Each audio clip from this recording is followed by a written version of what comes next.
Hello दोस्तों, आज हम करने जा रहे हैं प्राचीन इतिहास। प्राचीन इतिहास के बारे में आपको जानकारी देंगे।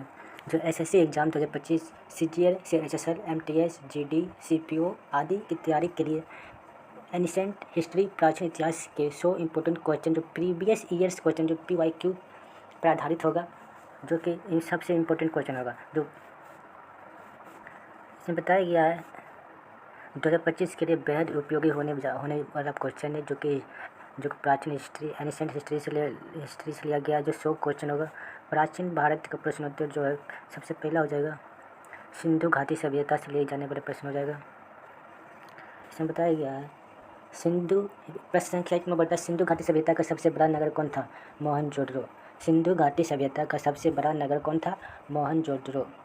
क्वेश्चन नंबर 2 की ओर चलते हैं। क्वेश्चन नंबर 2 बोला गया है सिंधु सभ्यता में ग्रेट बाथ कहाँ मिला था? मोहनजोदड़ो मिला था। सिंधु सभ्यता में ग्रेट बाथ कहाँ मिला था? मोहनजोदड़ो में था। लोथर किसके लिए प्रसिद्ध था? गोदी के लिए। लोथर किसके लिए प्रसिद्ध था? लोथर जो है गोदी के लिए प्रसिद्ध था। क्वेश्चन नंबर 4 की ओर चलते हैं। क्वेश्चन नंबर 4 बोलता है सिंधु सभ्यता में अग्नि पूजा का प्रमाण कहाँ मिलता है? कलिबंगन में मिला था। सिंधु घाटी सभ्यता के लोग किस धातु से परिचित नहीं थे? क्वेश्चन नंबर 5 बोलता है सिंधु घाटी सभ्यता के लोग किस धातु से परिचित नहीं थे? लोहा से जो था परिचित नहीं था। क्वेश्चन नंबर 7 बोलता है हड़प्पा सभ्यता का सबसे महत्वपूर्ण फसल कौन सी थी? जौ। क्वेश्चन नंबर 7 बोलता है मोहनजोदड़ो शब्द का अर्थ क्या होता है? मृतकों का टीला। क्वेश्चन नंबर 8 बोलता है सिंधु सभ्यता का राजनीतिक जीवन किस पर आधारित था? नगर प्रशासन पर आधारित था। क्वेश्चन नंबर 9 बोलता है सिंधु सभ्यता में किस खेल का प्रमाण मिलता है? सिंधु पासा खेल का प्रमाण मिलता है। क्वेश्चन नंबर 10 बोलता है हड़प्पा सभ्यता का आर्थिक आधार क्या था? कृषि एवं व्यापार था। कृषि एवं व्यापार था। अब हम चले गए वैदिक काल जो महत्वपूर्ण प्रश्न पूछे इसमें दिए जाएंगे। क्वेश्चन नंबर 11 की ओर बोलता है प्रश्न जो है क्वेश्चन नंबर 11 वेदों की संख्या कितनी होती है? वेद संख्या 4 होती है। वेद संख्या कितनी होती है? वेद संख्या 4 होती है। प्रश्न 12 संख्या बोलते हैं ऋग्वेद को किस नाम से जाना जाता है? ऋग्वेद को प्राचीनतम ग्रंथ के नाम से जाना जाता है। क्वेश्चन नंबर 13 बोलता है गायत्री मंत्र किस वेद में? ऋग्वेद में है। क्वेश्चन नंबर 14 बोलता है उपनिषद किस विषय से संबंधित है? उपनिषद जो है दर्शन से संबंधित है। प्रश्न नंबर 15 बोलता है पुराण शब्द का अर्थ क्या है? पुराण शब्द का अर्थ प्राचीन कथा। प्राचीन कथा। प्रश्न संख्या 16 बोलता है वेदों की किस नाम से जाना जाता है? वेदों को श्रुति के नाम से जाना जाता है। वेदों को किस नाम से जाना जाता है? वेदों को श्रुति के नाम से जाना जाता है। प्रश्न संख्या 17 बोलता है सप्त सिंधु प्रदेश का उल्लेख किस में मिलता है? ऋग्वेद में मिलता है। इसका आंसर होता है ऋग्वेद। वेदों की रचना किस भाषा में हुई थी? वेदों की रचना जो संस्कृत भाषा में हुई थी। दशराज युद्ध किससे संबंधित है? दशराज युद्ध जो है ऋग्वेद से संबंधित है। यजुर्वेद किससे संबंधित है? यजुर्वेद जो है यज्ञ से संबंधित है। यजुर्वेद यज्ञ से संबंधित है। भाग 3 में हम आगे भाग 3 बोलता है महाजन पद और मौर्यकाल। प्रश्न संख्या 21 बोलता है कितने महाजन पद थे? 16। प्रश्न संख्या 22 बोलता है मौर्य साम्राज्य की स्थापना किसने की थी? मौर्य साम्राज्य की स्थापना किसने की थी? मौर्य साम्राज्य की स्थापना चंद्रगुप्त मौर्य ने किया था। क्वेश्चन नंबर 22 का answer Chandragupta Maurya. Question number 23 बोलता है चाणक्य किस ग्रंथ के लेखक थे? चाणक्य जो है अर्थशास्त्र के लेखक थे। क्वेश्चन नंबर 24 आ गया। क्वेश्चन नंबर 24 बोलता है अशोक के अभिलेख से किस लिपि में लिखे गए थे? ब्राह्मी लिखे था। क्वेश्चन नंबर 25 बोलता है अशोक ने कलिंग युद्ध कब लड़ा था? 1661 ईस्वी में अशोक ने कलिंग युद्ध लड़ा था। कलिंग युद्ध के बाद अशोक ने कौन सा धर्म अपनाया था? कलिंग युद्ध के बाद अशोक ने बौद्ध धर्म को अपनाया था। सर क्वेश्चन नंबर 27 बोलता है अशोक के शिलालेखों की खोज किसने की थी? जेम्स प्रिंसपे ने किया था। अशोक के शिलालेखों की खोज किसने की थी? जेम्स प्रिंसपे ने किया था। क्वेश्चन नंबर 28 बोलता है देवप्रायणी को उपाधि किसने दिया? अशोक ने दिया था। अशोक ने दिया था। मौर्य काल का मुख्य राजस्व स्रोत क्या था? भूमिकर। मौर्य काल का मुख्य राजस्व क्या था? भूमिकर। क्वेश्चन नंबर 30 बोलता है चंद्रगुप्त मौर्य ने किस ग्रीक शासक को हराया था? सेल्यूकस निकेटर को। अब आगे भाग 4 में गुप्त काल में इंपॉर्टेंट गुप्त काल से रिलेटेड कुछ इंपॉर्टेंट क्वेश्चन होगा, जो कि क्वेश्चन नंबर 31 बोला गया गुप्त वंश का संस्थापक कौन था? श्रीगुप्त। पर चंद्रगुप्त प्रथम कौन सी उपाधि दी गई थी? चंद्रगुप्त प्रथम को कौन सी उपाधि दी गई थी? महाराजा धीराज की उपाधि दी गई थी। प्रश्न संख्या 33 बोला गया, समुद्रगुप्त को किस उपाधि से जाना जाता है? समुद्रगुप्त को नेपोलियन की भारतीय नेपोलियन को बोला जाना जाता है। इलाहाबाद स्तंभ किससे संबंधित है? समुद्रगुप्त से संबंधित है। क्वेश्चन नंबर 35 बोला गया, प्रश्न गुप्त काल का मुद्रा किस धातु की बनी हुई थी? गुप्त काल की मुद्रा स्वर्ण से बनी होती थी। प्रश्न संख्या 36 बोलता है, चंद्रगुप्त द्वितीय का अन्य नाम क्या था? विक्रमादित्य। चंद्रगुप्त का द्वितीय नाम था क्या था? विक्रमादित्य। क्वेश्चन नंबर 37 की ओर बोला गया है, कालिदास किस काल से संबंधित? कालिदास जो गुप्त काल से संबंधित है। आर्यभट्ट किस काल में थे? आर्यभट्ट जो है गुप्त काल में थे। आर्यभट्ट किस काल में थे? आर्यभट्ट जो है गुप्त काल में थे। क्वेश्चन नंबर 39 बोलता है, दशावतार मंदिर कहाँ है? दशावतार मंदिर देवघर में। गुप्त वंश का सबसे बड़ी विशेषता क्या है? स्वर्ण मुद्रा। गुप्त वंश की सबसे बड़ी विशेषता क्या है? स्वर्ण मुद्रा। बौद्ध धर्म में आ गया प्रश्न, बौद्ध धर्म के संस्थापक कौन है? बौद्ध धर्म के संस्थापक गौतम बुद्ध है। बुद्ध का जन्म कहाँ होता है? बुद्ध का जन्म था लुम्बिनी में हुआ था। बौद्ध धर्म का संस्थापक गौतम बुद्ध हुआ था। गौतम बुद्ध का जन्म हुआ था लुम्बिनी में हुआ था। प्रश्न संख्या 43 में आ गया, बुद्ध को ज्ञान कहाँ प्राप्त हुआ था? बुद्ध को ज्ञान बौद्ध ज्ञान प्राप्त हुआ था। बुद्ध ने अपना पहला उपदेश कहाँ दिया था? बुद्ध ने अपना पहला उपदेश सारनाथ को दिया था। क्वेश्चन नंबर 45, 46, 47 में आ गए। क्वेश्चन नंबर 45 बोलता है, बुद्ध ने उपदेश किस भाषा में दिए थे? पाली भाषा में दिए थे। चौथी बौद्ध संगति कहाँ हुई थी? कश्मीर में हुई थी। कश्मीर में। प्रथम बौद्ध धर्म का त्रिरत्न क्या था? बुद्धम धर्मम संगम। दोस्तों आज हम जैन धर्म के भाग 5 करने जा रहे हैं। क्वेश्चन नंबर 51 बोलता है, जैन धर्म के संस्थापक कौन है? जैन धर्म के संस्थापक कौन है? ऋषभदेव। जैन धर्म के संस्थापक कौन है? ऋषभदेव। जैन धर्म के 24वें तीर्थकर कौन थे? महावीर स्वामीनाथ।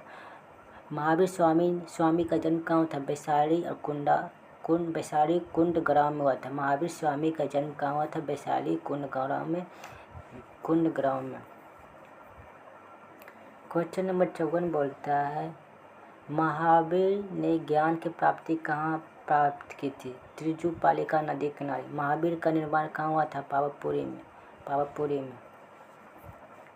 क्वेश्चन नंबर 56 बोलता है, जैन धर्म की भाषा कौन सी थी? प्राकृतिक। जैन धर्म का प्रतीक क्या है? अहिंसा।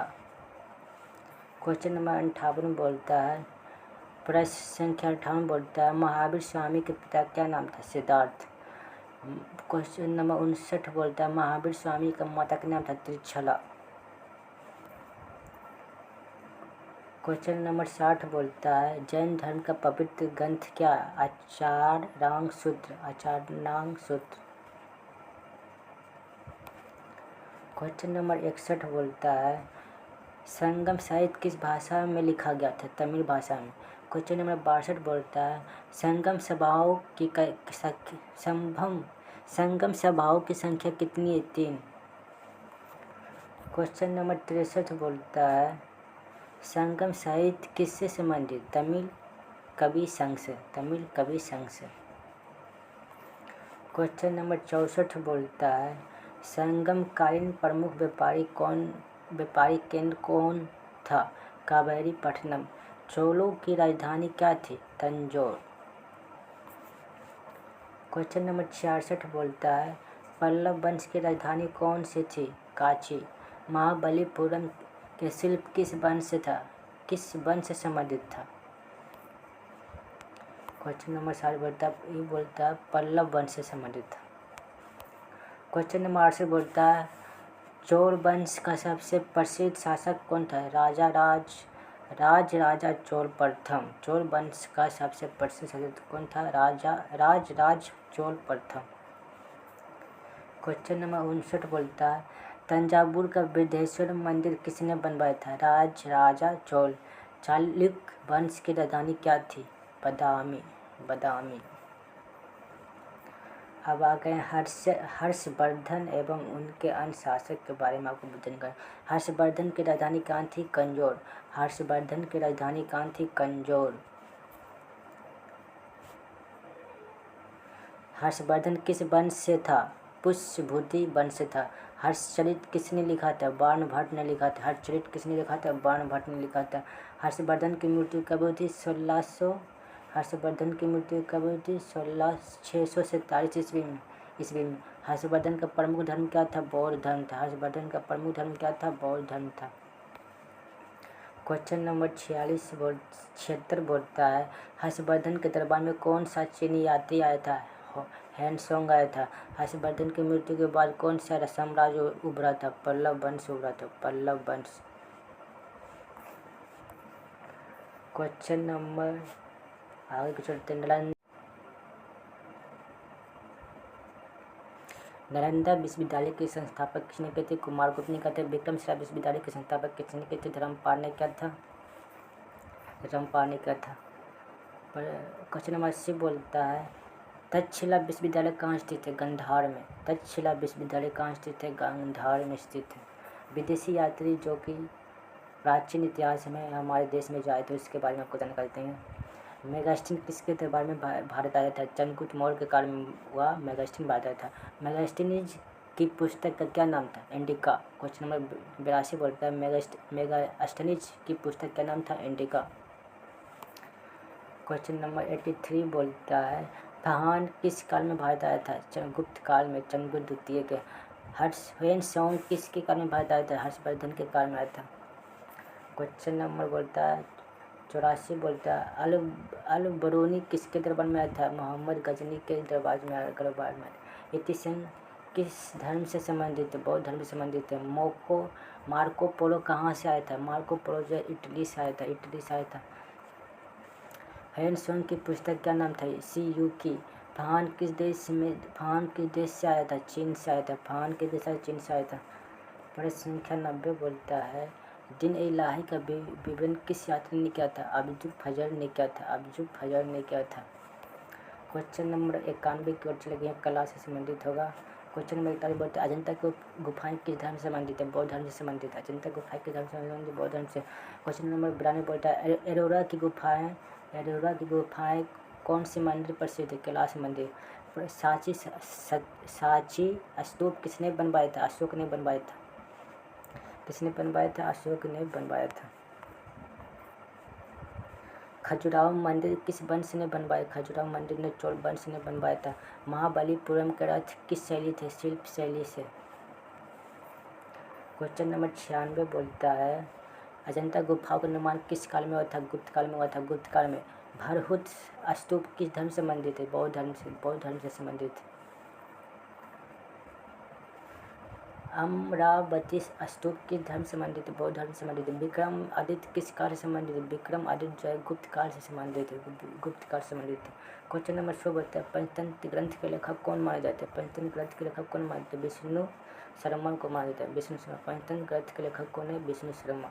तो दोस्तों आज यहीं समाप्त करते हैं। मेरे चैनल को सब्सक्राइब करें और टेलीग्राम ज्वाइन करें।